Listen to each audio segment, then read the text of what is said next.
do we have approval, a motion for approval today's agenda? So. Second. It's been properly moved to second that we approve February 4th agenda for the 6 p.m. public hearing. All in favor, let me know by voice vote. Aye. Aye. All right. Motion carries. Okay. With that, the open the public hearing starts now. The way this will work, that people will speak. This is open to the public. One at a time. Thank you. We can't hear you back there. The way this works is I regulate the meeting as far as when people speak and try to be mindful that everybody or most people may want to have something to say, and let's not utilize time as if other people don't have opinions or comments.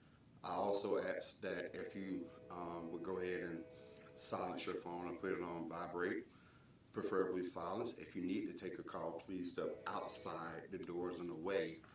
Our usual experience is when people are close to that door or outside, it echoes and the sound travels in, and so it can be a distraction if you're standing right outside the door. So please do that. All right.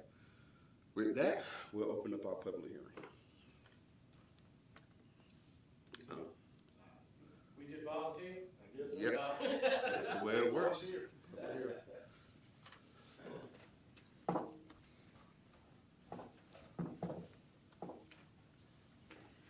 Good evening. Thank you, Mr. Chairman, Commissioners. I appreciate the opportunity to address y'all this evening. I just want to start, because this is a big issue that citizens, of course, I sit on the Board of Education, so we're facing the same issue. The county's facing the same issue, as is every community up and down the I-75 corridor is facing this issue, and it's not necessarily an easy one to come to grips on. I will say this: when I look at the city and the county, especially for Crisp County, in my view, and I'm going to give you an example why.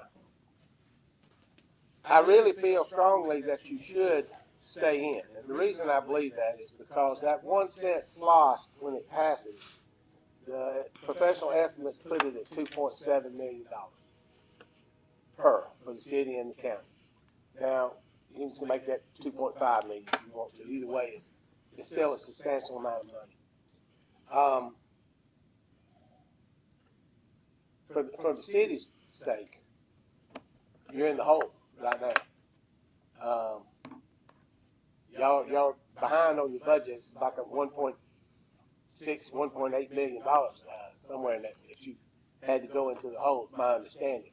If I'm wrong, please address that. I'd like to find out the numbers for sure. But if that's the case, then it just doesn't make any sense not to try to pick up that money on a rollback and alleviate that problem. I don't see, if you are in that position in the hole, and I know y'all, some of y'all went, no, we don't owe that much, but I know you owe the county. So I mean, my point being is that there's money's owed, and the city is not in as good financial shape as it used to be. And I think it would behoove you to take advantage of this money coming your way, or potential for it. Now, we're a small community. There ain't but 22,000 people here. We're not loaded with population, and we're not booming in industry right this minute. And of course, that's a whole nother speech and another way to go. But every opportunity that we can to pick up dollars to better the lives of the citizens of the city of Cordele, that's what we need to do. And I'm a citizen. I live inside the city, so that's why I'm here. It ain't just I want to hear myself talk. The money that you're going to pick up from that, if it passes, and it will pass, would offset that. But I see y'all saying that there's no budget deficit. I get that because of the way y'all's expressions are. So I'd ask the question, Mr. Chairman, Are y'all, or are you not in the hole? Uh, uh, we're not in the hole.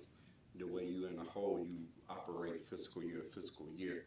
And so the funds we have been recovering, we don't know where we're in at the end of this fiscal year. So to say we're in the hole is a bit premature. To say we went into some reserve funds to take care of things, but Right. that doesn't mean you're in the hole. Okay. Am I right, city manager? Yes, we did utilize fund balance to budget. It's the same that the county has been doing for the past few years. They had to use Right. fund balance to budget.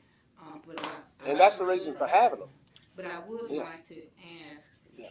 You said we owe the county. What do we owe the I county? know, you didn't have room, it's a small town, Angela, we Okay, get, well, see, I would yeah, not we make got that y'all on comment. Well, hold on, 200,000 sir. here, You asked a 300,000. question, so let her answer. Yeah, I I agree. would not That make window. that comment if you don't have documentation to say that we owe the county, because I would like to know what do we owe the county, because, I know when we have the jail fund, it goes through the county, we have, trying to think of, landfill bills, we have, excise tax that we're working on with the county, so that's why I asked, because you made the statement, I want to know, Well, I you stand said corrected, and I tell you what I'm gonna do. county. I'm gonna find out, because I stand corrected on that, and I appreciate you. Okay, thank you. I Your frankness appreciate with that, that. yeah. That, like I said, that was small town rumor and innuendo. Okay. Okay. And we all know how that goes. But the fact is that you went into your reserves, and that you had to use money, and you got.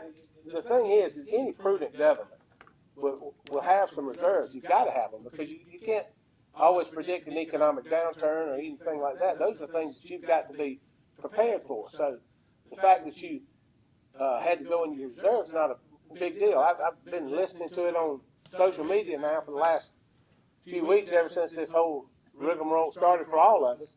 You know, school board's got $13 million that they sit on. No. We have a 3-month operating budget. Okay? That's what we have. Our budget's $46 million, and we have 3 months of operating capital. That's because we don't want to have to borrow money at the end of the year to meet our obligations, because everybody don't pay their taxes on time. So, and y'all in the same boat, and I get that. But, you still are, you having to go into your reserves. So there's a loss of revenue source coming in. So here's a revenue source that's available. This is one of the reasons I'm saying you should really look deeply at flipping this over. I do have a question, Mr. Chairman, if I may. Yes, ma'am. Because we understand about the floss, and that if it passes, that's the question. If, Right. because it has to go to the voters. So if they reject the additional 1% and you opt in forever. It's forever. So if it doesn't pass, then you're going to have to do something, because then you'll still be in the same situation in terms of revenue. So I think that's the thing with this. There are pros and cons, and this is just my opinion, because I don't want people to feel like saying anything for the commissioners. But in terms of a budget and looking at it, if it doesn't pass, then what? Good question. In the history since we've had SPLOST, I think the first one started out here in 1987, and finally resulted in the building of the hospital in 92, was it? 93, somewhere in there. From then till now, E-SPLOST, T-SPLOST, SPLOST, all of them.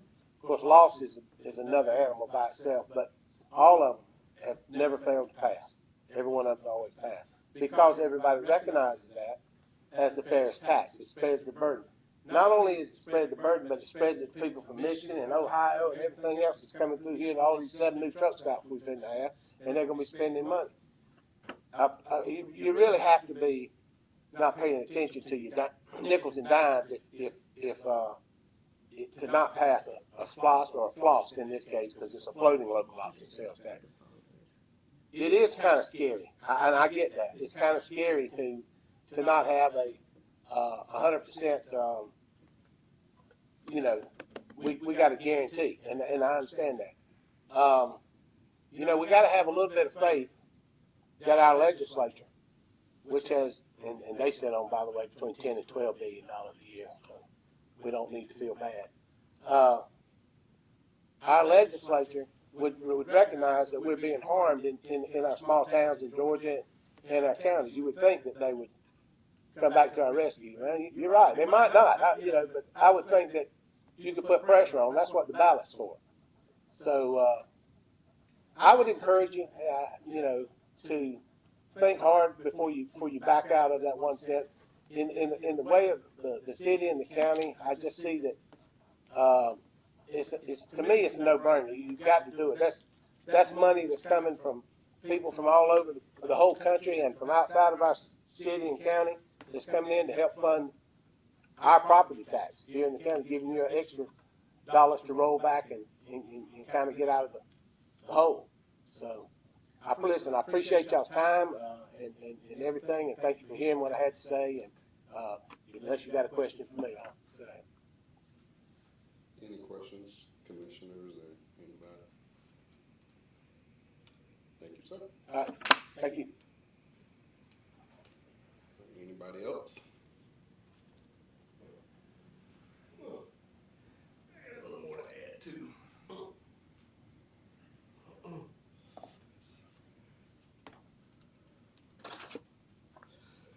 How y'all doing? I'm back again. Long morning this morning. George Sanitary property owner, Ward 3. I'm still rising up in opposition to opting out.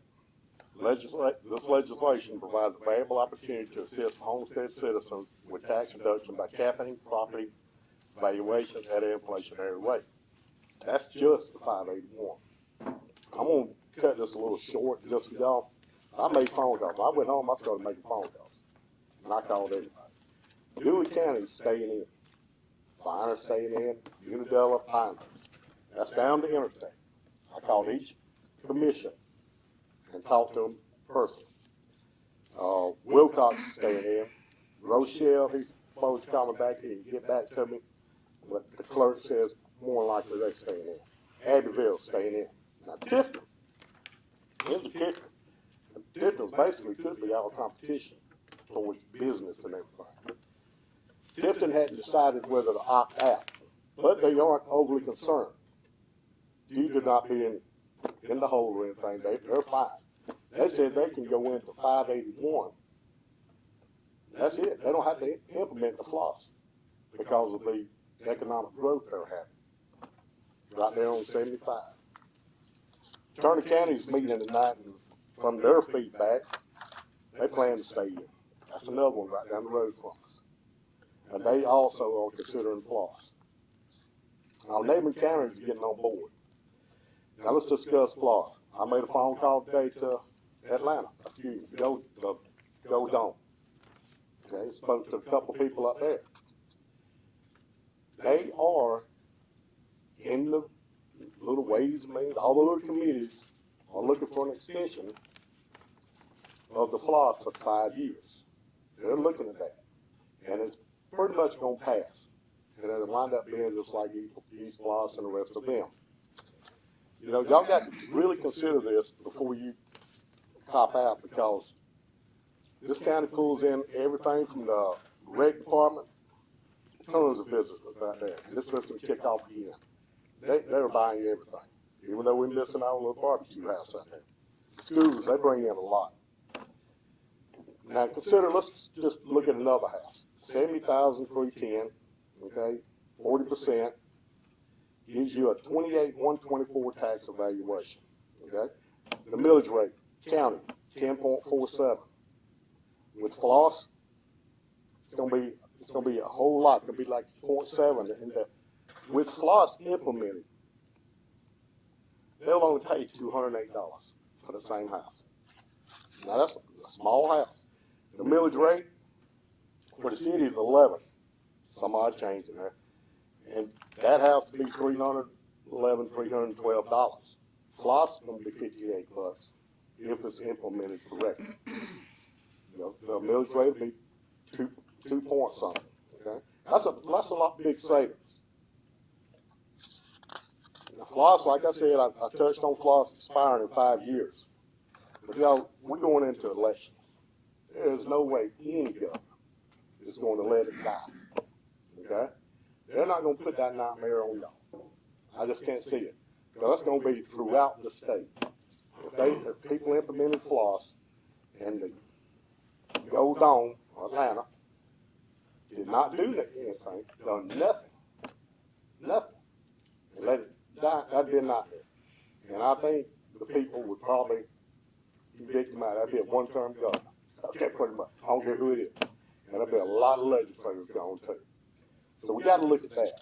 We got to step out. Sometimes you just got to step out and do it. Instead of acting out, let's consider working together with the county to promote our cities. We got a lot of cities here. The city decides to opt out against the wishes of people, and given that the commission has the final say, it will only serve to cause more confusion. We, the citizens, have an alternate approach. We will be drafting a letter. We will be sending it to the Secretary of State, whoever and all. I'm not going to go into a lot of details on it, but please, y'all look at this thing, sit there and think about it. They're not going to let it fall. There's no way. And we stand on this corridor.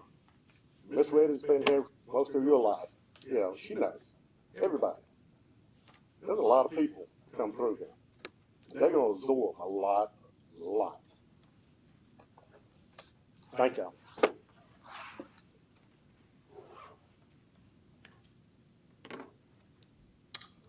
Any others?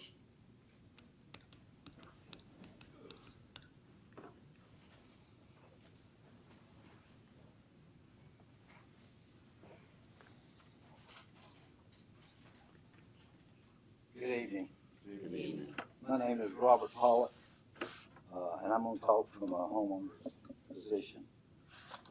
First of all, let me thank y'all for your service. I know you don't get a lot of accolades for what you do. I know the cell phones are important, but I'd ask you to please listen to what I have to say. I'm not going to be with you long. Yes, sir. You asked us to turn our phones off. The only thing I'd want to do is ask you to do the same thing.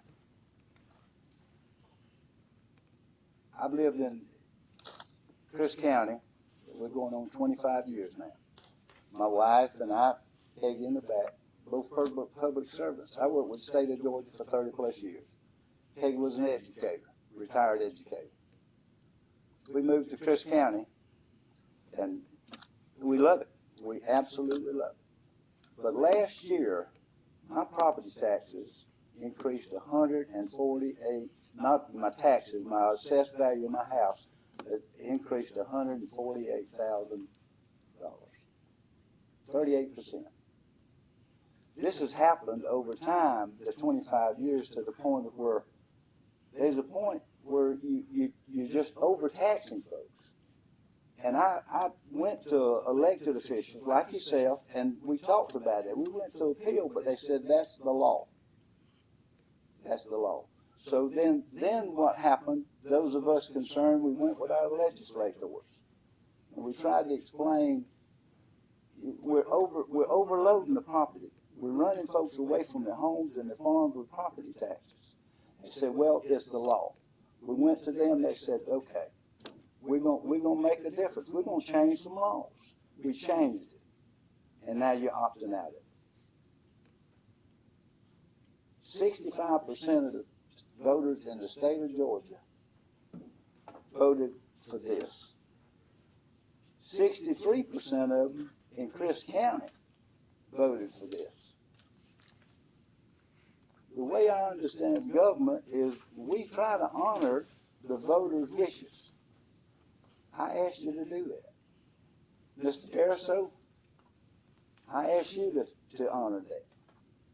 Mr. Owens, Ms. Shepherd, Mr. Rainey, I asked you to do that.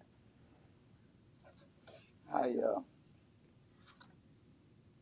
don't know what else I can tell y'all or ask you, but it's to the point of we've got to make a difference. And I'll ask you to consider all those homeowners, like myself. that are struggling. I have not received the cost of living pay raise from the state of Georgia in 19 years. So my income is fixed. Everything is going up, but we've got to find some relief. Thank y'all for your time. Thank you, sir. Thank you. Anyone else? Mr. Chairman, if I may. Yes, ma'am. When the gentleman told me about me being on cell phone, I was looking for some information. Mm-hmm. And it seemed like the city of Atlanta opt out, Chatham County opt out. So, and you saying you're representing Cordele, but there being approximately 10,000 people within the corporate city limit of Cordele. I see 6, 7, 8 people here tonight. Are you speaking for yourself or are you speaking for the community? Where they, you say you're going to bring a crew tonight. I'm looking for the group you're going to bring to address us. I'm concerned that I haven't received a lot of people calling me saying, please don't opt out. You know what I'm saying? They say, well, what is going on? We don't understand. That's what's going on. When people voted for 581, they didn't even know what they voted on. Half of them did, including myself. When our elected officials in the state encouraged us to vote yes, we voted yes because of what? We was encouraged to. And 581 is not as simple as you say, sir. It's not. So yes, I was on the phone, but if you look on Savannah, Chatham County, one of the bigger counties, they're on 16, they got I-16 on the other way. They're a port city. They opted out. The city of Atlanta opted out. A lot of cities at the meeting in Atlanta last week said they were opting out. So we're doing what we feel is best for the citizens of the corporate city of Cordele. I'm not worried about the county and how they vote. They got to get that commission. I got to answer to people who call me. And so far, I haven't received anyone saying, please opt in, stay in. No one but the people here tonight. Have you? Have you?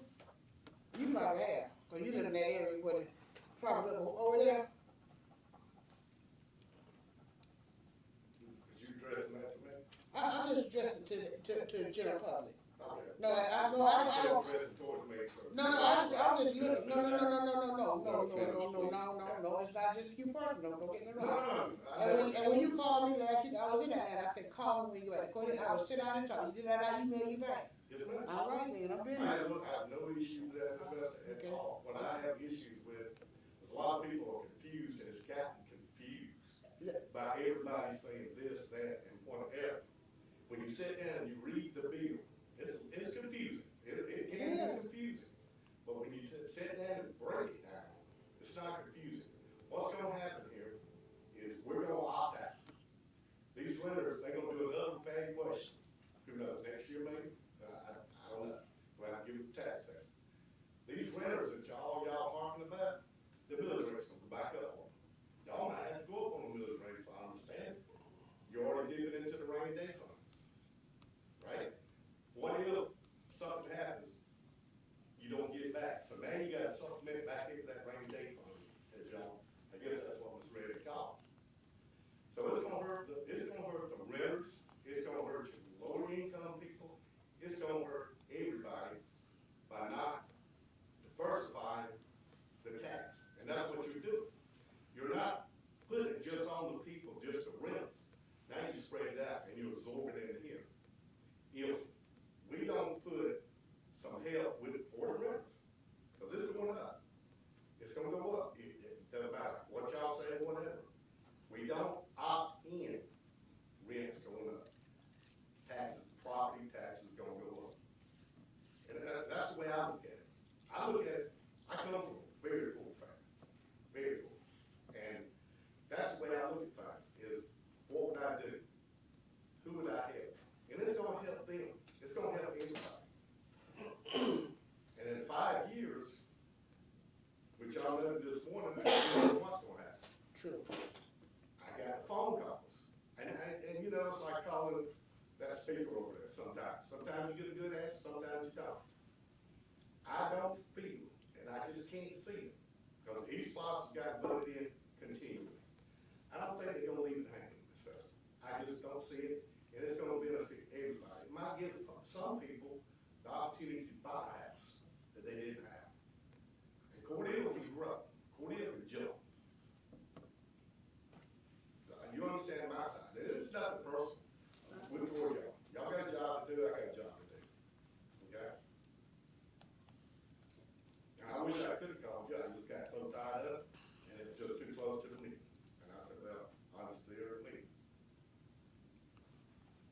Sir? have a question. Yes, sir. Why, why are y'all deciding to opt out? Explain to me why. Um, to me, this is I go back to the origin of things. And the origin of this bill and the writer of this bill came from representing the community that is the wealthiest in the state, one of the wealthiest in the state. Working on campaigns and living in Atlanta for a while, I understand the dynamics of Atlanta. The problem that they're trying to alleviate with this bill is not the same that we have here. The problem is, for instance, that you take an educator who worked and lived and bought a house for $50,000. They retired. They may have been married or what have you, and had two incomes or what have you. One died, and they're now on a fixed income, a retirement. The house is paid for, but their taxes are so large that it was more than any mortgage amount that they paid over the 12 months for a year. That was partially the intended. See, under the Golden Dome, there's a certain mindset that Metro Atlanta runs everything. And the concerns of Atlanta metro area also becomes the concerns of the state. That is not our primarily concern here because we don't have that. I think, and to Commissioner Shepherd's point, we was on our phones. I was doing both, to be honest with you, but it was also looking at facts and information.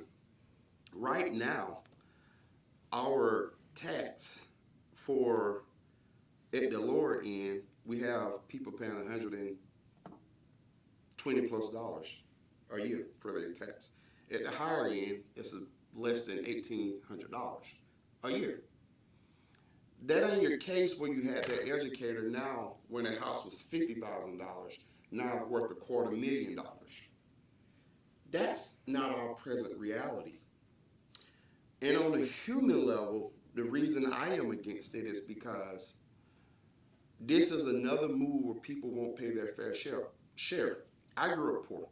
And when my parents went to a buy here, pay here to buy a car so we can get around in it, that car was maybe 10, 15 years old, but that's the best they can do. When it was time for registration, they went and they had to pay based on what that was worth, whatever that was.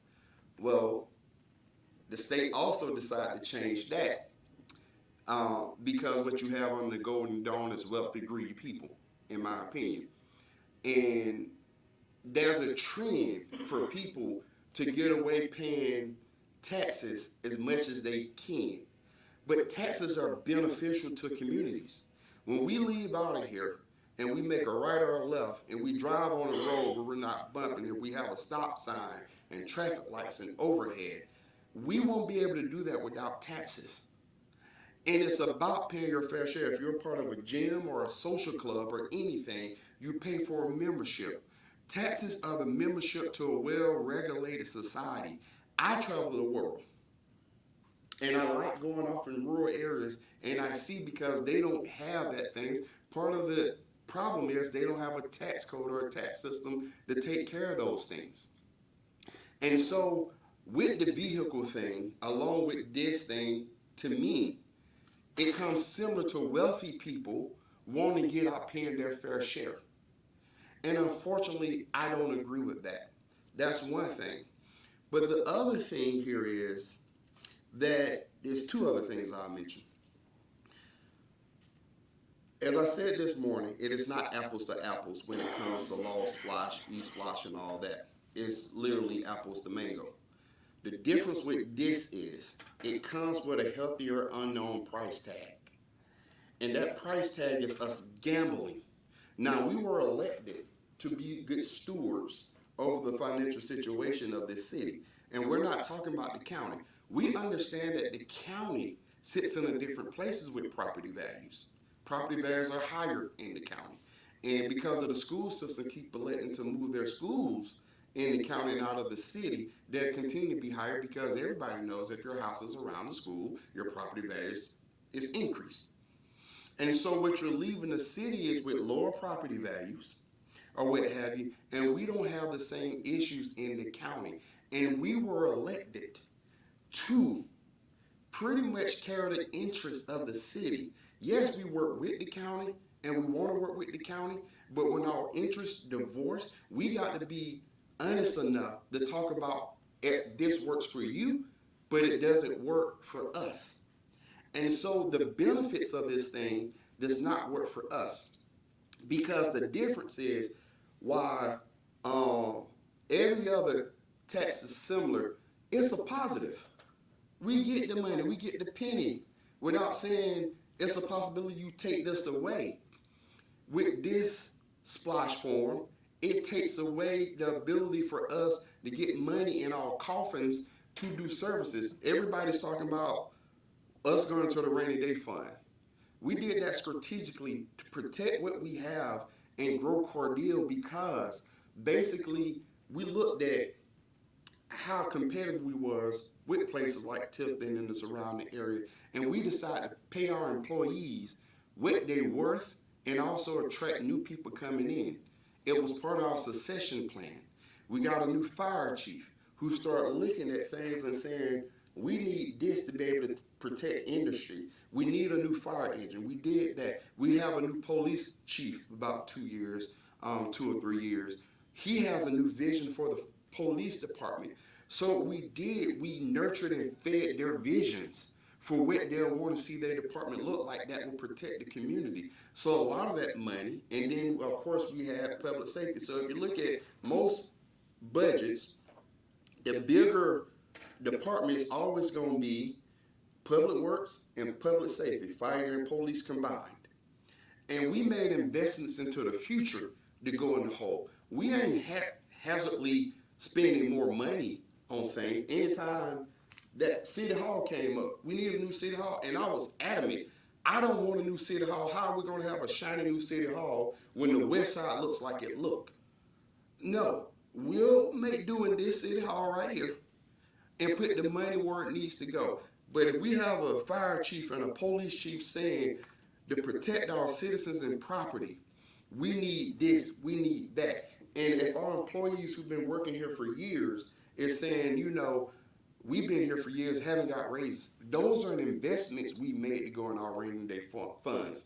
And the third thing I want to mention, what I love about the state of Georgia is that everything that this will essentially do, the state has already created a toolbox for us to utilize a lot of the things that we can get the benefits of floss without the disadvantage and the drawback, such as tax abatement, such as TIF programs, investing in areas that we identify areas that we want to have development, because a lot of people talking about the business side, they do great for business.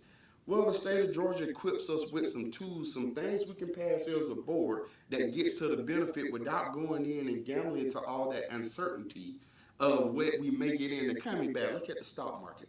With the trade wars and everything going on, we don't know what 25, 26, or 27 or 5 years would look like. So we sign off on this and saying we opt in, and 75 had a halt, and people are not coming in and spending money. God forbid another crisis like COVID. And we're not getting the money in. What the city is literally left with is a shortfall of the property taxes that were coming in versus what we have said we're going to enter into this, and we're going to get more money of the same money from floss. If that don't happen, we're gambling. If that don't happen, we're a shortfall. What happens with a shortfall? We have to make that money up some way. So it's literally going to force us to do one or two things and possibly both. To make that up, we're either going to have to raise the millage rate, which everybody's arguing, to meet that shortfall, or we keep that down, we're going to have to let go people.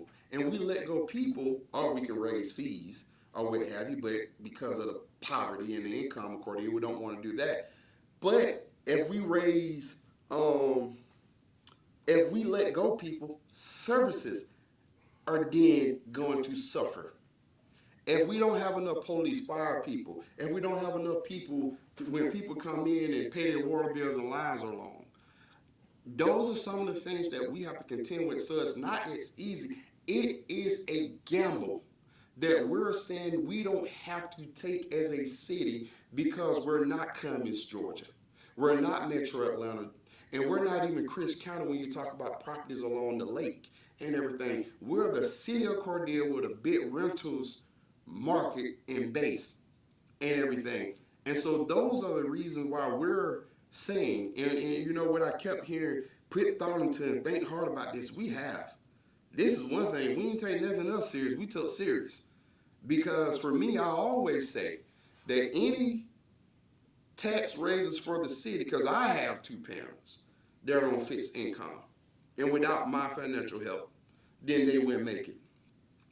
And at the end of the day, when you're talking about raising taxes, people in the city taxes goes up. If any raise to any three, the city county or the school board, because the people in the city are the only one that has to pay all three taxes. If you live in the county, you don't have to pay city taxes. You have to pay county and school board. So I've been fundamentally against raising any taxes in the city, and this particular thing could work well. Could work well. But we're not in the gambling business. Let me stop you, it can't work well. 65% of the people in this state said it will. 63% in Chris County, that's certainly the city, but it said it will. You worked out the world, I was in the Navy. I spent time in the Navy, I served my time. Let me ask you something, sir. No, because you cut me off. But let me finish. Where's the most population? No. Let's talk back and forth. Where does most of the people in this state live? When you look at the population, where's the population center? It is not rural Georgia. If you ever ran campaigns, you understand that very quickly. That's why you can have Fulton County that has about 3 to 4 state reps or representation per one county. When I ran for state representative, it was 4 counties because that's how far you have to cover for the math to get people. So at the end of the day, this is odd to me because people been attacking me and criticizing me. I'm trying to make Cordele Atlanta, which I never said that or what have you. What is odd to me, we are following a plan that was dominated and originated from Atlanta. We're not the same. This plan is for people in Atlanta, in the wealthiest areas. This particular concept will not measure out for rural places. The attorneys that was in the room when we had the intergovernment meeting at South Georgia Tech, they agreed that this would not be good for rural areas. Grit large. Every time a question was posed, they was like, no, it won't work like you think it will. And what I'm hearing from the different counties and cities that I represent, that they're leaning towards opt out. Now, I do think there's more information that have became available since then, and I do think you should change based on the information. One thing that I asked our city manager to do in between this meeting, our morning meeting and this meeting, was send me the numbers because I'm open. Trust me, ain't nobody been hitting this thing harder than Cordele can develop because we're at 6. I've been out there putting everything into the vision, everything that people elected me. That was incumbent here that people like, and John Wiggins. Here, that many people thought I didn't have a chance of beating him. But when I laid out a vision, that his position, Mr. Smart position, was part of that vision. Social marketing meeting, Mr. Hill was a part of that vision, or what have you, where I want to develop Cordele. My whole tent for coming back home was saying, there was hundreds of me in Atlanta. And Mr. Honey, and I tell this story all the time, Mr. Honey and I ran against one another and didn't like one another. Now we're good. But when I called him, one of the things, we talked till his phone died. And I was like, God, I like him, but I still don't see the vision in him that God has given me for this seat. And I still decide to run. So I've been pounding for years how we need to open up opportunity. And what I'm saying to you, sir, this ain't it. That's all I'm saying. By looking at it, talking to people, watching videos, looking at the laws, This is not the thing that's going to get us to where we want to get to. I do think, in a solution focused way, we need to get back in this room, all of us, and have more public meetings, public hearings where we can talk amongst one another and figure out the tools that the state has allowed us to do to get to the good pieces of 581 without the gambling of it. And like I said, you're talking about tips, you're talking about tax abatements, you're talking about things that will relieve the pressure. We need to have educational workshops. If you're over 65, then you do get the break from the school board of the homestead exemption. That's what we need to do to be able to look at something and saying, as a whole, this does not work for us. But you know, the intentions were good, and there are bits and pieces that we can take away from it. But once we sign off on it, we won't be able to select the bits and pieces. We got to have it full throttle. And so that's what I'm saying. If it was for the good of Cordele, sign me up. I met with the downtown development director. And I said, what do you need to improve downtown? I said, fake it. I need more facade money. Sorry, facade money. And I said, why don't you ask for it? Just come ask for it. And through the city manager work together, she got that. So I've been pounding the pavement, calling it, how can we get Cordele rolling? So when we talk about the things that are needed to get this town where it is, because I fundamentally believe, you go to Walmart, you see Dooley County, Wilcox County, maybe Worth County, you see their paraphernalia, their stuff in there. So that tells me we're a commercial hub. And we can actually benefit for a lot. But because of the price tag of this floss and the gambling aspect of it, it's not the best thing we can do. And we can't say it's a good start because then we'll be locked in and we won't be able to get out if it's not working for us. But some of those other tools that we can utilize, we got to look at the whole outline, the whole picture, and say, this is what 581 presented. These are the good pieces. How can we get to the good pieces without taking the bad as well? And I hope that's what everybody do in their planning. That they look at it as a whole and say, I really like the style of that truck. But when I look at the dependency on it, the maintenance on it, I can't go that way. So how can I find something that I'm comfortable with while I'm not having to pay this much in gas, this much in maintenance, this much in keeping it going without the gamble or what have you? That's where we are. It's not us turning this down because we haven't put thought into it or that it doesn't work. I'm here with you all as far as the taxes, the assessment growing up, but I will like to correct something. We haven't raised property taxes. Home values have raised, which in effect raise what you have to pay for taxes altogether. So that's out of our hands, and it's essentially it's the law. And 581 is trying to go around and fix this by shoving the burden on us cities. But here's the thing: we're a home rule state. See, they just can't come and tell us that they're going to do something because the nature of the Constitution of Georgia is municipalities have some independence and autonomies from counties in the state, saying that we are allowed to make laws and rules if it's not in direct conflict between the state constitution or the federal constitution. And because that home rule type philosophy that Georgia adopted through its constitution, we are allowed to say this doesn't work for us, so we're going to go this way. And when you say 63% of the people voting, I think Commissioner Shepard addressed that. The party, unfortunately, who wants something, they get the right what it sounds like, what it looks like. I've been training this so you can put words together where it make it seem like it's a positive, but sometimes it's not. By the changing and switching of prepositions and different words. And a lot of people did not understand what they was voting for when they voted for this thing. But when you use that state number there, I can tell you that state number necessarily, most of the population resides in your metropolitan areas. So those are the reasons why I am saying, I won't speak for the rest of the commissioners. That's why we're opting out, I believe. It still has to come to a vote or what have you. But I believe those are the reasons we're opting out because it's a gamble. Well, the system's broke. I agree with that. Yes, sir. Yes, sir. Property taxes broke. Yep. 63% of the voters said it's broke. Yeah. 65% of the state So, voters said it's broke. Mr. Pollock, there's some there. I've studied this and I've studied this, but there is things that everybody needs to understand on the road that we are on, the current road that we're on. In 2014, that's when the state of Georgia at the Gold Dome put that motor vehicle tax in place, and it changed your tag. In 2014, the revenue that came into this community, you go look at your 5-year tax levy and go back to 2014. That's what I'm asking you to do. Pull your 5-year tax levies. It's in writing right here.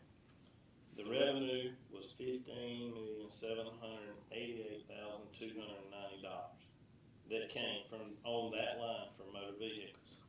Your real property values was $217,867,424. Now, let's come forward to 2023, which is when the most current 5-year tax levy I have is. That revenue on the motor vehicle line is down from $15 million to $2,029,780 because instead of collecting $500 and $600 for a tag, you're collecting $20. And it took several years for that to compound and people to get out of their older vehicles and start in the newer vehicles under that newer tax law. But that directly affects our revenue in this community.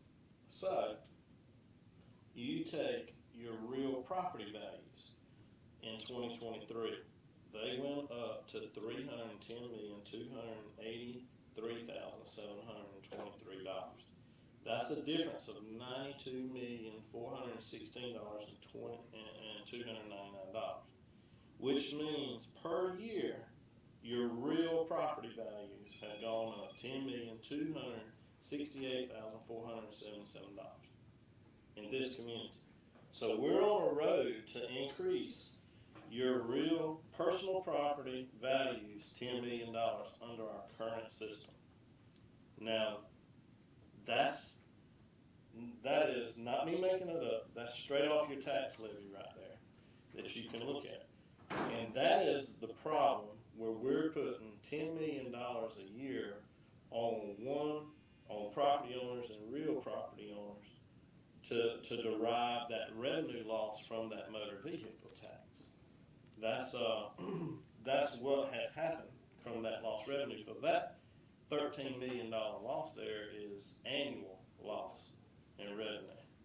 So that $92 million right there difference is we haven't grown in population since 2014. We have not grown. So that $92 million is put on the same population in 2014 that it's put on in 2023. You're just paying $92 million more dollars in value. So 581.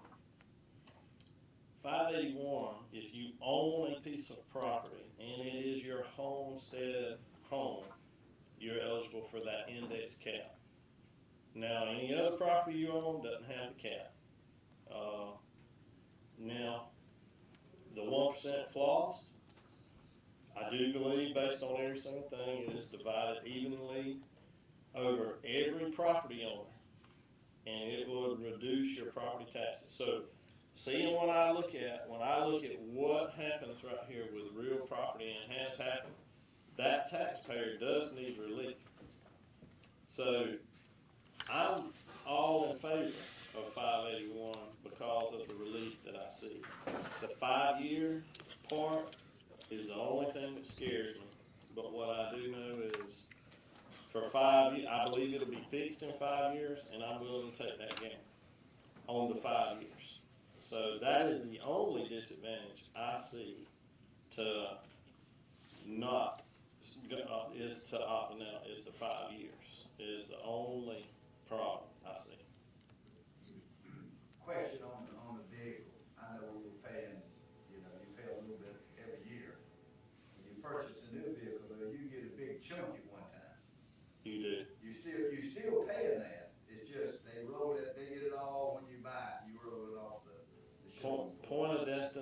tax state. What is that money? Is that money, some of that come back? A portion of it comes back, but the majority of that stays in the where you buy the car. Where you buy the car. So your larger municipalities that have lots of car dealers, that's where the bulk of that money is staying, is where you buy that car. So everybody that's buying a car from Atlanta or going down to all these other places, we're losing that tax revenue right there. But yes, that's why that law has not changed under the Gold Dome, because of something the chairman spoke of. When you're up there around the metropolitan area, it's a good thing. I mean, that's an additional tax revenue for large municipalities. So, and their voice is a little louder. But where we differ, where Cordele differs than other parts of rural Georgia, is 75. And for us not to capitalize on 75, I do believe is a mistake to help offset our property tax value. I do think that's a big mistake, and it will be a tremendous mistake if Houston County and Tift County opt in and we opt out. We're in trouble then, because there's no chance to opt. Why there's no chance to reverse it in the future. There's no chance to opt back in either. So if we opt out, we're out, or if we stay in, we're in. It's an in or out deal, and it's but I do think, so we can't go back and lick the cap over no matter which way we go, whether we stay in or whether we stay out. This is a big decision. And that's why I'm here, and I appreciate y'all here. Thank you very much. You what? Jason brought up something, he was talking about loss of revenue and everything, if we had 1 cent sales tax, and it started falling, and we could raise the millage rate. Millage rate's gonna be 2 then.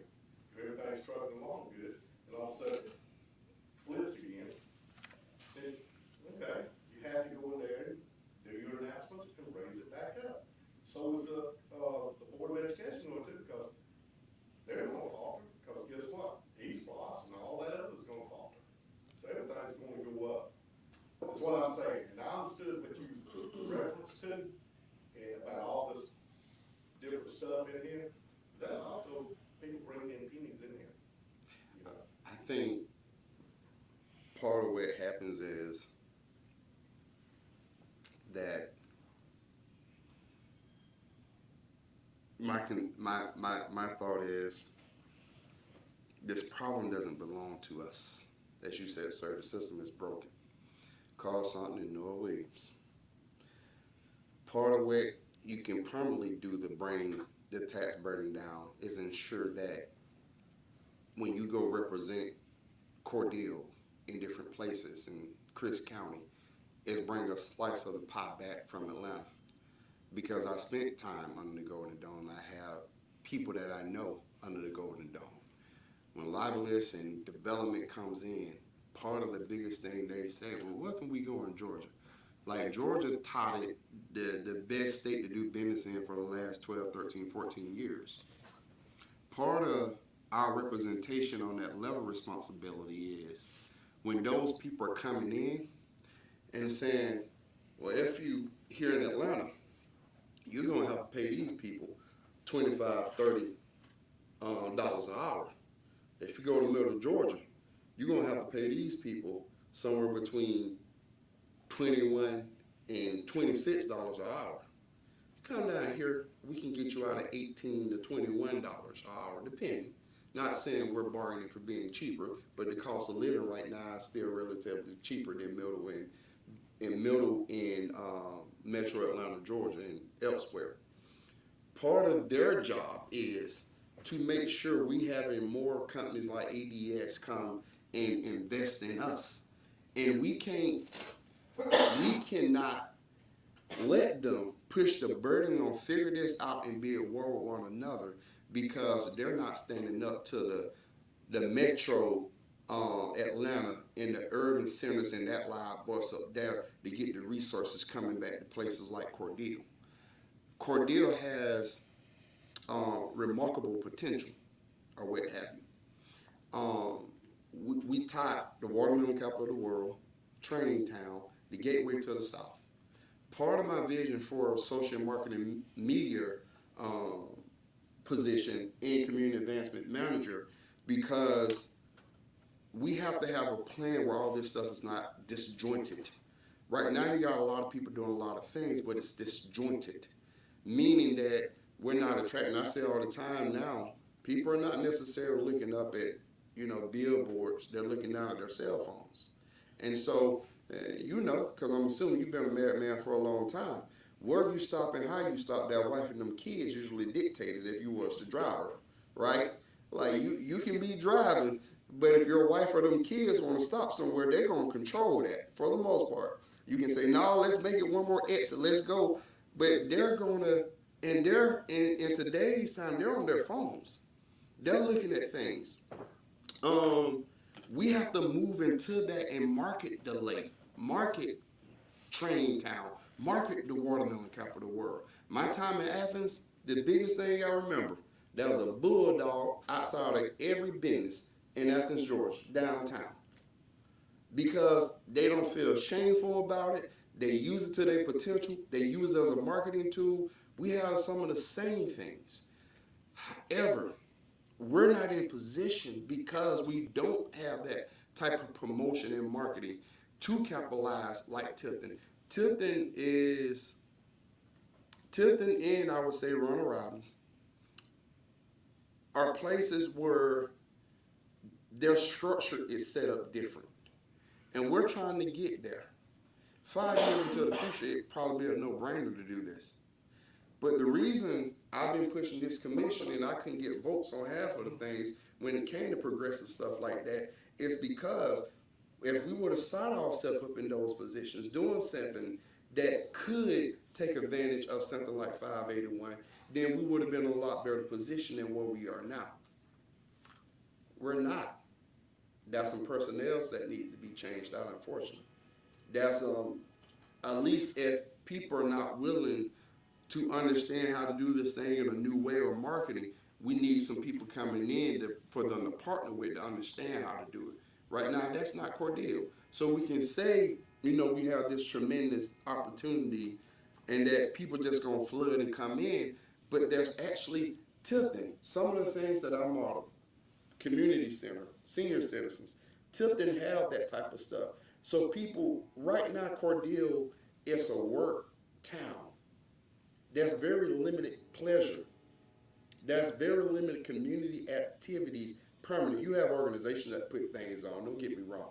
But I mean mainstays, when you look at what Tilton, if you look at what Ronald Robbins is, a lot of our, which we don't talk about enough, a lot of our people that live here, money goes out of here because we don't have an entertainment piece or a cultural piece that we're initiating as well. And so the test is not whether people stop on 75 with House 75. The test is, are they driving down to interior Cordele downtown, tasting what our local Cordele tastes like, our small businesses taste like? Or what's the feel and culture of Cordele? And we're not there yet. We're just not there yet to really appreciate or be able to capitalize. And again, the difference between this and the other penny taxes, if we want to call it that, is the price tag and gamble we're coming into, given the uncertainty. But we're locked in, and the price tag is we're saying that we're going to cut property taxes. And when you say, well, you can always raise it back up, the problem with that, because of the position that this bill puts us in, we're not going to be in favor of ever bringing it down. Just because if we have an off year, at the end of the day, we don't want. Mine has not gone down yet. Well, what I'm saying, we can't control that. The tax office controls the value. The law, they says the law can change that, so you change the law and then Yeah, we can't. That's not something the state and the tax office do that. But what I'm saying, we're not going to lower, and I could be wrong, in my mind, we're not going to lower a millage rate because we opt into that because of the uncertainty. Because if we lower a millage rate and then if we have a bad year for travel, we're going to again be in that hole. So our best bet is to keep that millage rate And if we get more money, guess what? We can afford more things and get more breaks. But at the end of the day, it will be ridiculous to lower millage rate with the potential of saying we're going to get so much money coming in, we can do this. Chances are we're going to keep our millage rate where it is because we haven't raised in the time I've been here. And at the end of the day, if we have a shortfall, then next year we're particularly looking at raising the millage rate versus lowering it. The millage rate is not going to go down. The argument has been because of this, then it's like the corporate tax breaks basically. There's what you should be paying based on what the corporate tax rate is, but after you get done with loopholes and different things like that, there's an effective tax rate. And so the argument with floss, as I understand it, the effective tax rate will be lower because of the breaks that you get. But that won't be because we're lowering our millage rate. That's because now you get an exemption based under this. But that exemption would cost the city different money comes in, and the amount that we get in property taxes, that is worth a few departments combined together. One thing I might add, if I might, this bill is attached, as we all know, simply to the homestead exemption. Okay, there's roughly 3,300 homes in the county and city total that have filed for homestead exemption. All the other real properties in the county, i.e., your farmlands, his business over there, everything is subject to it's a different matter. So what we're talking about here is keeping people's homesteads tax low. It's not going to change the entire dynamic of everything because you're talking about a smaller piece. Like you said, inside the city, the values inside the city are not like they are out in the county.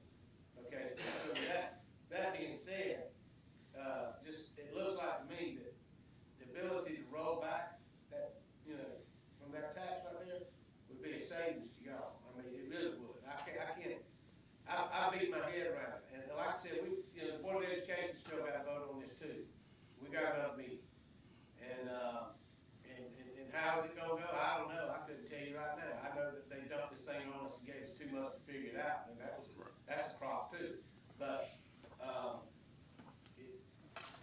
the way I look at it, we mentioned the I-75 corridor, and that's important because that's a cash cow out there. Has been for many years, and I can see where. Well, let me say this: I don't see anywhere in the next few years where we're fixing to take a big economic downturn. I don't care how many tariffs Trump puts on whoever or whatever. I don't see any of that happen. I can see where this, from my perspective, from what I see, from the city and the county, it's a no-brainer. For the BOE, it's a little bit different animal because we don't get none of that money. So now, JoJo, the floss goes over every taxpayer, industry, commercial property. It's like the lost. It'll go over every single piece of property. So every property owner is going to receive a benefit, not just the one with homestead exemption. No, they only get the cap. The only thing the cap. That's all they get is the cap. But every property owner would receive a benefit from the floss. Now, exactly. something also like the floss can only go to reduce property taxes. Period. Only property taxes. That's it. So it can't be used. And that's everybody's property taxes. That's everybody. If you have a business downtown, if I still had Cojo Skateland back here, it would go for that. I'm just saying it goes for everything. So that's an overall for the whole community. And y'all, I really sometimes people can see Cordele the way I see Cordele, the potential that Cordele has. Okay, we all know that we've got good locations and all this kind of stuff. That we've got a trade school out here. We've got a lot of engines to make things run. And it seems to stall a lot. Okay, you can come up with 100 different reasons why.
talking about us having to go into our fund balance, the 1.8 That million ain't dollars. fun either. No, it's the fund balance, that's right. So, something, the floss would offset our current taxes that we are getting. So it's not like we get additional revenue from the floss. It's the same revenue that's budgeted for the taxes. So it's not like we are tapping in or able to subsidize the $1.8 million from the floss. Now, that being said, Can I say we something? could change the millage rate, go up 2 mils, which would help offset our deficit. And the property owner would still have a tax savings. So we could change our millage rate and go up 2 mils. That would offset that. Exactly. But, and the property owner would still benefit. And they would never know the difference, they wouldn't feel the difference, so people don't, Right. people get their tax bill, Right. they don't jump on it and go, what's the Board of Education got, what's the city of Cordele doing to it, what's the county doing? They look at the see how bottom much line. their taxes are, or they look at their escrow account when it comes out, and how much is it? And, I mean, I know I do, I'm just like Buster. I went in there and that said it was gonna give me a 3% cap on my valuation, I ain't reading nothing else, I said, yeah, voted for it. Okay? Then the devil's in the details later when you get behind it. You start seeing other issues, you know, as far as the BOE is concerned. We're a different animal than city and county. They kind of left us out there like redheaded stepchildren, you know, the way I see it. But, I just want to encourage y'all to vote and to stay in because I don't see whether this is going to be a downturn, economic downturn for us. I can see, as he was just talking about, you can keep the 2 mil rate up and then roll it back and you still have the money. You can quit having to go into your reserves, which you don't want to do. I know you don't. I know I wouldn't want to go into ours if we had to, but sometimes you have to do what you have to do. And making sure your people are paid properly. I understand that. That's one of the most important things you can do, make people feel appreciated for who they are. I know it's not an easy decision, and I'm not here to bash anybody in any manner. I'm just saying, from the way I see it, as far as where y'all are at, where the county's at, we're all one community. And I know we're independent bodies, but from where each one's at, city and county definitely should be in. And what the Board of Education is going to do, I don't know yet. So, Your superintendent, she's out for opting out. Is that correct? I feel like she is. From her conversation, I think it's best to opt out. Mr. Chairman. All your Board of Education, just about. Well, the only person I know of that's on there that ain't said is me. That's because I ain't talking saying. about, I'm talking about. But all your Board of Education running up and down I-75 are opting out. Yeah, because of QBE, right? Exactly. Me and my children want to be in state. From the state. I read what Tilton and the Board of Education, Tilton opting out. Also Houston County, so on this card that we talking about, you see what I'm saying? And I-75, that one thing about that veteran, one of the main sponsors of this bill, Houston County, his own county, Board of Education is bailing out. Mm-hmm. Just about every one of them going up down the I-75 corridor, the Board of Education is opting out, okay? The reason is because the funding has changed from the QBE formula, and it messes up how you get your funds, okay? And then you have people, their argument is, well, I'm over 65, and I shouldn't have to pay school taxes. Well, I'm almost 65, and I'll be there soon myself, and I'd like to be there too, and I'd like to see a big old, break for everybody. You pay some schools, you don't get all your school tax exempt, now let's get that straight, you get some of them. Right. All of them are exempt now. Because, I don't have any kids in school, but I still pay school tax. So I don't have kids, I never have, and I've always paid them when I turned a little over 65. But I do. But let me tell you, it ain't eliminate all the taxes. Some of the taxes are gone. Right. Not all of them now. Right. A percentage of my school taxes are forgiven. Not the whole school tax number. Now believe me. Now, But when you sit on the Board of Education, they want every dime of it gone. I can tell you now, because that's what I hear. They want every penny. I don't want to pay nothing. Well, I don't want to pay it either, but we got to. So Commissioner Shepherd, of course, when you said Houston County, you were not talking about the Board of Education, you're talking about the county. It said Houston County. Houston. And Tiff, it say Tiff County and Tiff County Board of Education, according to this phone, now, they might be, sending us some phone. 5 days ago, of course, times changed, 5 days ago, every Board of Education, on I-75 corridor just about was out, and 73% of them, South Atlanta was bailing out, okay? Now, was Cummings, Georgia, you mentioned? No, they ain't bailing out because they're a rapid county, okay? There's a difference in the way you pay that crazy formula. I mean, they can't just make up an easy formula to pay the school systems how they do. They gotta go, all right, this house is worth $100,000, but we're gonna evaluate it at 40%, and we're gonna tax that right yonder. And then this is gonna be the pot of the tax digest that we're gonna use over here, and then we're gonna use 5 mills that goes against that. Why couldn't you just say this is what the tax is gonna be and be done with it? They got the most complicated formulas, anything. It's always to keep people blind to what's going on. That's the whole thing in a nutshell. And I don't care if you're Democrat or Republican. It's the same. They do it both ways. I'm gonna quit talking. I encourage y'all to stay in on this particular bill because I really don't think it's gonna affect you. Now, I'm gonna get on the Board of Education in a second. Now, this is my issue with the Board of Education. If Cordele and Chris County were growing, like some of these, like Tifton and Houston County, if we were growing, I understand the opting out. But I think Chris County has taxed themselves with the assessor to the value on the homes to the breaking point.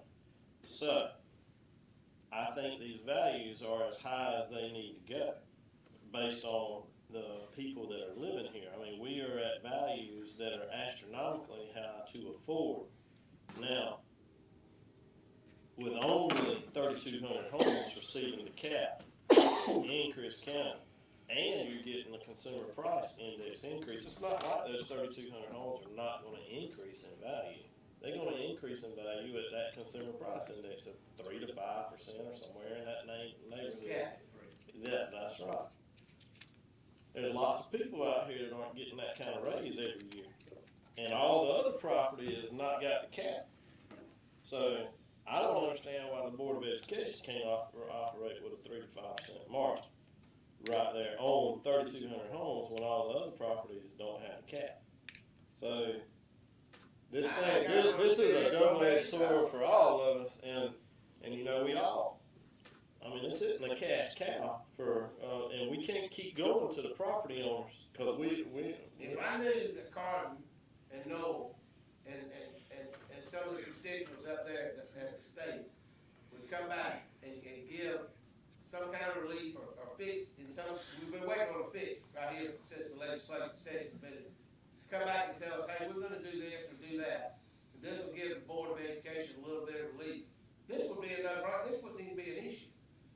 But what they've done is they've left us hanging out there and we don't know. And you know, the time to run, you give us 2 months and you ain't really got 2 months, you got 2.5 months because you gotta get it into the Secretary of State, you know, in plenty of time. So, you know, those are all issues. And I agree. I hate that we're put in this position like this. But you know, it said they're gonna cap my property taxes. I was all on that, man. I like that. That's a good idea. You know, we don't want that. But like I said, the devil's in the details. Reading all that stuff, you got to read it all. I didn't read it all. I should. It's a tough decision, y'all. I can appreciate the position you're in, but I personally believe that I think you would be making a mistake if you voted to opt out the city or the county. I really do. I think, and I feel confident that the growth that we'll have and potential income will be sufficient to override any problem scary. And I realize it's scary. But I ain't gonna hate you either way you go. You do what you gotta do, y'all. It'll be all right.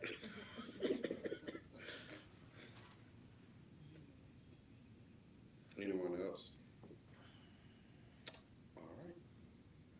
Seeing that we have exhausted this issue,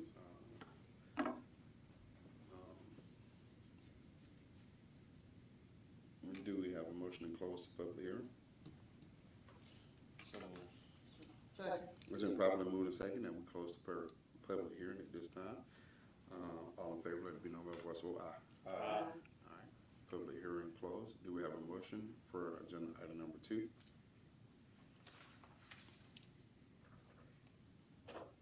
Consider and approve a resolution by the city of Cordele to opt out of the homestead exemption. Do we have a motion?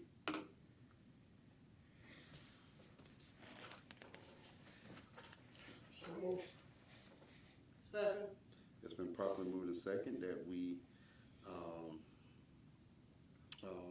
consider and approve a resolution to opt out of the homestead exemption of CGA 48-5-42.2. All right, any discussion, commissioners? yes, Chairman, I think it's premature to make that decision. I think we should at least have a call meeting toward the end of the month to carry the vote. I think it would be, it's wrong to do it at this point in time with other legislation possible from the House between now and the end of the month. Any other discussion? I think part of it is, even if we do, it still, the buck doesn't stop with the legislation. I think it still have to go back to, with Noah and Carter. But I think it still has to come back to a ballot initiative. So I don't think that impede the decision we have to make, actual decision that we make here today. I think at some point we'll just go ahead and get it back to the people and let the will of the government with more education on what this is and what it means to them. I think basically it'll essentially just go ahead and expedite the process. Say this is the decision that the city has made. Y'all go ahead and make the decision y'all need to make, because that's a clock as well that we don't want to run out, because if we make no action, that is an action, which is mean we're staying in. So I just think we need to go ahead and make the decision what we're going to do here today, and then we can deal with the next processes. The next process will happen either way or another. Speaking with Noah, I haven't talked to Corden, but Noah is a classmate of mine. If they said opt out, they just gonna do what they're gonna do and opt us back in. So, and it's just, I think this vote is merely taking it off of us, putting it right back on them, because ultimately it's gonna be what they decide to do, as far as when it comes to the city. They have options to opt us back in. Yes, the local delegation can do that, but it requires 2/3 vote of the General Assembly, and then it requires another referendum by the public. And that's what the chairman was saying, that it will come back to them, hopefully with more education and knowledge as to everything that is going on. So that's the process. If you all decide to opt out, then they can take it to the General Assembly to put us back in, but it requires a 2/3 vote of the General Assembly. Right. And I don't think they'll get a 2/3 just because the other places are opting out. And then even if they get a 2/3, I think now the question would be, and I haven't researched this, I was trying to, when it goes on the ballot initiative, will it be on the Cordele residents or the whole county making that decision? Because that's a big. Yeah, now just from reading it, it would be like it was in the fall. Yep. Countywide, but don't quote me on that. I'm just thinking because it did not specify in this information, what it would just be a vote to the city residents or to both city and county. Right. I'm almost certain we can. Mr. Chairman, I would like to share something with the body. Since this 581 came about, I've been searching and searching and searching. And in Chatham County, they got something called the Stephen Day exemption, where just for Chatham County. I need to know why other counties can't opt into something like Stephen Day. You know what I'm saying? Another exemption for why do instead of House Bill 581. I've been trying to find out, can other counties opt into this plan? So I can't find anything on it yet, but I'm gonna be digging and saying, why just Chatham County? There's one called Stephen Day exemption, homestead exemption. And I think that was referenced, somebody referenced that just a few minutes ago, something similar to that. Well, not reference that particular thing, but the fact that, you know, there's no doubt that we all can see the merits to 581. We all agree upon that there are merits. That's not the issue. The thing that we run into is that what you said, the uncertainty of that, and going back to our legislatures, you know, this is that time for them to hear that, hear our thoughts on it, and to see that they have something we're really interested in, but to give us the assurance or give us something better to help us in that decision. And one of the things that we learned when we had our intergovernmental meeting was that they couldn't give us an answer, and that led to the greatest uncertainty that we felt, because the people there, as you all are saying, we make decisions about things for the city. They're the ones that pass it down to us, and in passing it to us, they don't even know what. And you were there, and you know every question that was asked of them, they simply said, "Oh, I'm not sure." A definitive answer. Right, and that uncertainty of that is such a thing that leads people who voted for it to wonder, okay, so how can something that can be so sure of, now you're saying you're not sure of it? And that is the gray area. And that keeps coming back over and over and over with one other definitive question. And some people thought, I will have to pay taxes. But the taxes going somewhere. It's shifting somewhere. You don't get rid of Oh, taxes, sir. move to one person to another. And that's again where the area of uncertainty comes in, and you cannot expect, it's unfair, I think, to say to somebody to cast everything out there with not knowing, having any idea. You know, if they said, well, maybe we could come back and change it in 2 years or something like that, but they give no uncertainty, and that key part right there is what has come back to, even to the people that did not understand fully what they voted for. They kept coming back. So what would be our option? Do we have another option? Those are your options: opt in, opt out. And they were more concerned about, why can't they give us something else? And we keep going back to it. And I think every last one of us up here have tossed that around from one end to the other, the uncertainty of that. One thing I would add. Hold on, sir. The public hearing is closed, so we're just on discussion. You're fine.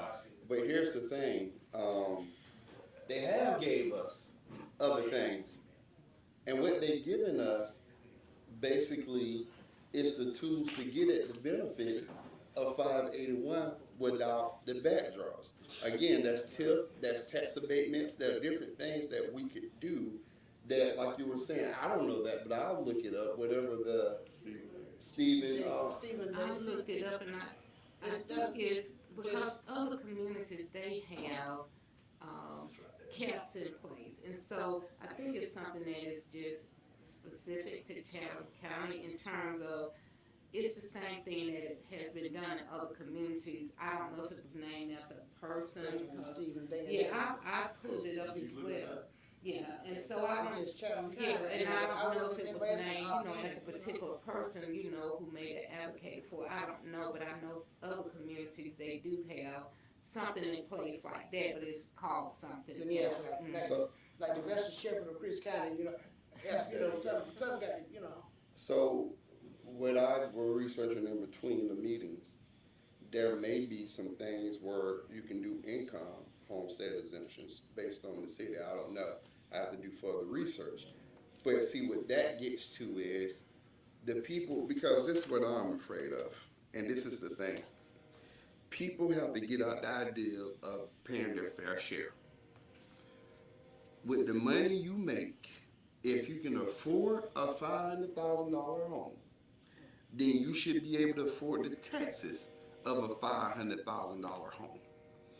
That's just simply what it is. Now, and I think the system is smartly designed if we properly educate people. Because again, if you reach a certain age or retirement age, you get some exemptions. Now, if people fall in a certain way and a certain income, I think there's things we can leverage where we can create a system here where saying we can exempt certain pieces of people taxes if they fall below a thing, but making it clear across the board that if I can afford a $500,000 home, I'm gonna give you a break. And if I can afford a $50,000 home and I hit a hard time, those people are not the same. And the problem is people are getting away with paying their fair share. And that's not okay.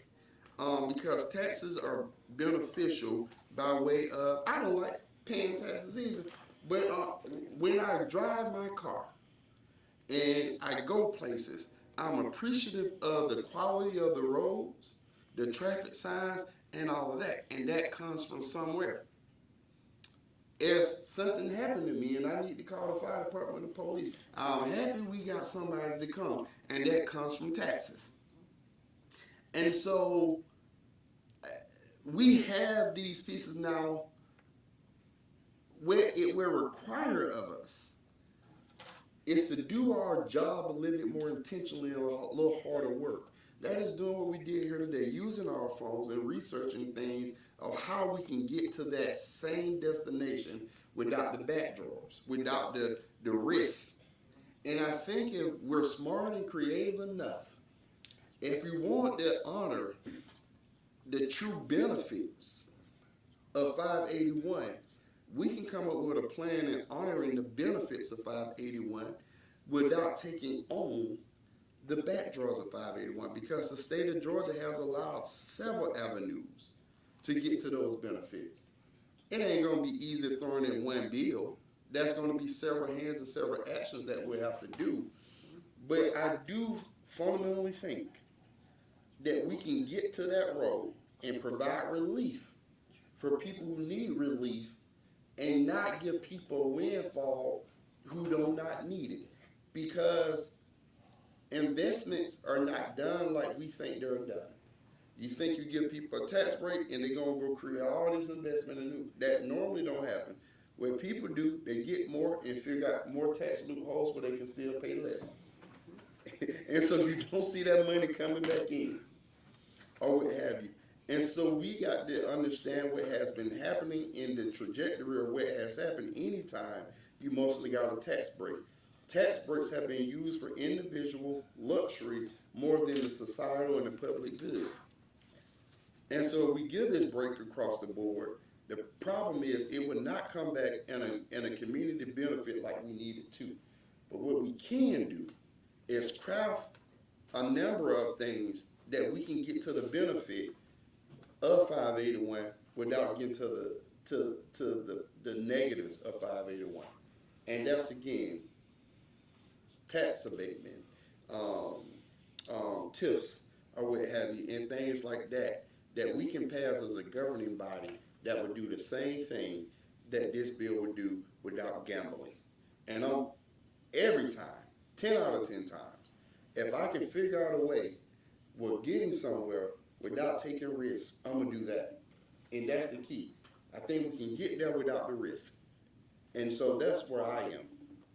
May I say something? I'll see if the commissioner say something. Well, I like to keep it I'll say short. it quick. Well, no, I like to keep it quick on the public, what your name is closed, so we just gonna see if we got more comments from the commissioners.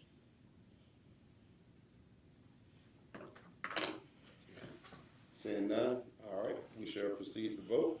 Commissioner Shepherd, how do you vote? Yes. Commissioner Owens, how do you vote? Yes. Commissioner Reeves, how do you vote? Commissioner Rainer, how do you vote? Nay. All right, it passed with 3 votes. Motion carries. All right, do we have a motion to adjourn? So moved. Second. It's been properly moved and second that we adjourn this meeting at 7:32. All right, you all have a good night.